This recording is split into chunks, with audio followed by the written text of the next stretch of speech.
Naka-lockdown na ang Batasang Pambansa Complex bilang paghahanda sa ikatlong State of the Nation Address o SONA ni Pangulong Ferdinand Marcos Jr. sa Lunes, July 22. Magiging limitado na lang ang mga maaaring makapasok sa House of Representatives. Simula kahapon, July 18 na naghigpit na ng entry point sa Batasang Pambansa at may listahan ang mga may pahintulot na makapasok sa Kamara hanggang sa araw ng SONA. Si House Deputy Majority Leader CIS Party List Representative Erwin Tulfo tiwala sa ipinatutupad na security measures sa Batasang Pambansa Complex. Ito'y matapos ang kontrobersyal na designated survivor na pahayag ni Vice President Sara Duterte. Ayon sa mambabatas, kabilang sa pinaglaanan ng SONA budget ang maigting na seguridad.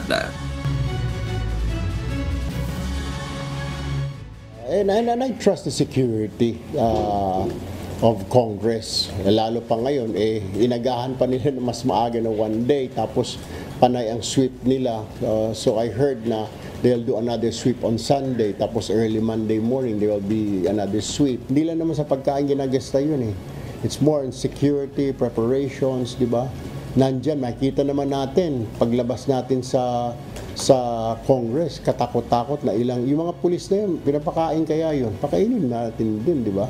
Yung mga nagwawalis na mga traffic enforcers, binabayaran din, may overtime din sila kasi ginagabi sila.